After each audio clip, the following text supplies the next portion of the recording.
गजा में मुश्किल से कायम हुई शांति अब दरकने लगी है। सिर्फ एक हफ्ते बाद ही हालात बिगड़ गए। नमस्कार, मैं हूं आशीष त्रिपाठी आपके साथ। रविवार को इजरायल ने गजा को भोजन और दवाइयों की मदद रोक दी और हवाई हमले शुरू कर दिए। वजह, हमास के लड़ाकों ने 2 इजरायली सैनिकों की हत्या कर दी और यह घटना यह बताती है कि युद्ध विराम कितना नाजुक था।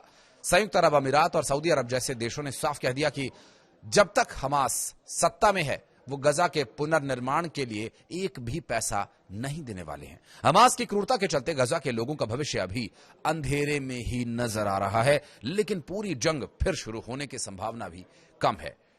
ट्रंप ने डील पर जो बात कही थी उसके बाद वो बात अब साबित हो रही है। संकट गहरा रहा है और इधर हमास ने ही अपने ही फलस्तीनियों को मारा और अब जो वाइस प्रेसिडेंट जेडी वेंस हैं उन्हें बचाने के लिए गजा जा रहा है। दरअसल ये सब कुछ ट्रंप प्रशासन की मेहनत को चुनौती दिया जा रहा है। इस संकट को एक तरफ से राष्ट्रपति डोनाल्ड ट्रंप की जीत कह सकते हैं। उन्होंने ही यह युद्ध विराम करवाया था। इजरायल के लिए भी ठीक ठाक नतीजे हैं क्योंकि सभी जिंदा बंधकों को वापस किया गया और मिडिल ईस्ट में शायद यही सबसे अच्छा हो सकता है। हमास की राजनीतिक ताकत अभी भी इजरायल से टकराव के बात पर टिकी हुई है, लेकिन इजरायली प्रधानमंत्री बेंजामिन नेतन्याहू की लोकप्रियता बंधक डील से चरम पर है और इसलिए वे हमास के बहकावे में नहीं आएंगे। हमास इतना कमजोर हो चुका है कि इजरायल के लिए कोई बड़ा खतरा नहीं रह गया।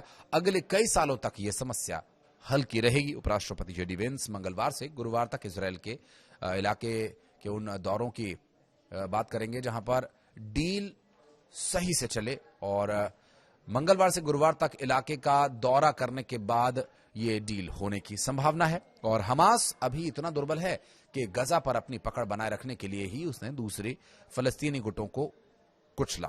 2007 में फतह से झड़प के बाद जैसा किया गया था वैसा ही फिर से शुरू हो गया।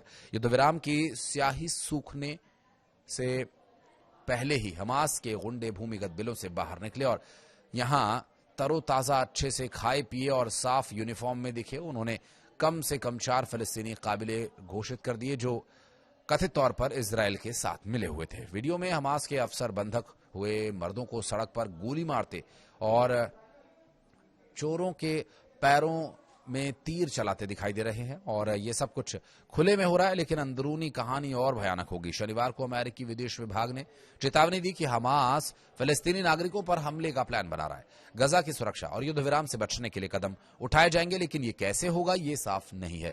तुर्की और कतर जो युद्ध विराम के गारंटर हैं, भविष्य में फलस्तीनी राज्य में हमास की भूमिका क्या देखते हैं? वे हमास से सीधा टकराव नहीं चाहेंगे, भले ही ये गुट फलस्तीनी गुट में गृह युद्ध भड़काने की कोशिश कर रहा हो। हमास की जो क्रूरता है गजा के बेजुबान लोगों को और भी दुख दे रही है। ये संगठन खुद को बचाने के चक्कर में ही अपने ही लोगों को निगल रहा है। क्रांतियां अंत में हैं, खुद को ही खा जाती हैं, लेकिन हमास अभी मौत के मुंह में नहीं पहुंचा। गजा के मासूमों के लिए यह दर्दनाक है। इजरायल ने हमास को बुरी तरह से पीटा, लेकिन अभी भी आग की चिंगारी बाकी रखे हुए है। बहरहाल इस पूरे घटनाक्रम से साफ है कि मिडिल ईस्ट में शांति आसान नहीं, लेकिन ट्रंप का एक समझौता एक शुरुआत है। वेंस का दौरा महत्वपूर्ण होगा जो डील को पटरी पर ला सकता है। गजा के लोग चाहते हैं कि हमास जैसी हिंसा खत्म हो। क्या यह संभव होगा? इस पर आपकी क्या प्रतिक्रिया बताइएगा। दरअसल दुनिया हमास की कमजोरी का फायदा उठाने की बात को लेकर हैरत में है और कहना है इस पूरे मामले पर क्योंकि दुनिया को हमास की कमजोरी का फायदा उठाना चाहिए ताकि असली शांति बने। लेकिन अमेरिकी राष्ट्रपति डोनाल्ड ट्रंप ने हमास को चेतावनी दी कि अगर गजा युद्धविराम समझौते का पालन नहीं किया गया तो उसका सफाया कर दिया जाएगा। यह गजा के लिए चेतावनी थी। दरअसल ट्रंप की टिप्पणी ऐसे समय में आई जब युद्धविराम समझौते पर संकट के बादल मंडरा रहे हैं, क्योंकि हमास द्वारा 2 इजरायली सैनिकों की हत्या के बाद तेल अवीव में गजा सहायता की आवाजाही रोकने की धमकी भी आ चुकी है। और इस बीच गजा में युद्धविराम के लिए ट्रंप के विशेष दूत स्टीव विटकॉफ और जेरेड कुशनर में बेंजामिन नेतन्याहू से मुलाकात की खबर है और दोनों सोमवार को इजरायल पहुंचे। व्हाइट हाउस में ऑस्ट्रेलिया के प्रधानमंत्री एंथोनी एल्बनीज से मुलाकात के दौरान ट्रंप ने पत्रकारों से कहा, हमने हमास के साथ एक समझौता किया था कि वे बहुत अच्छे से रहेंगे, अच्छा व्यवहार करेंगे और अगर वे ऐसा नहीं करते हैं तो हम जाएंगे और जरूरत पड़ने पर सफाया कर देंगे।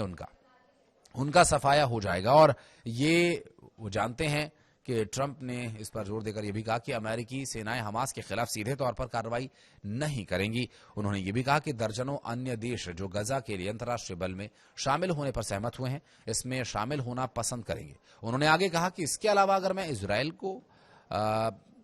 के अंदर यानी गजा में आने के लिए इजरायल को अनुमति दी जाती है तो वो 2 मिनट के अंदर चला जाएगा, लेकिन अभी हमने ऐसा कहा नहीं है।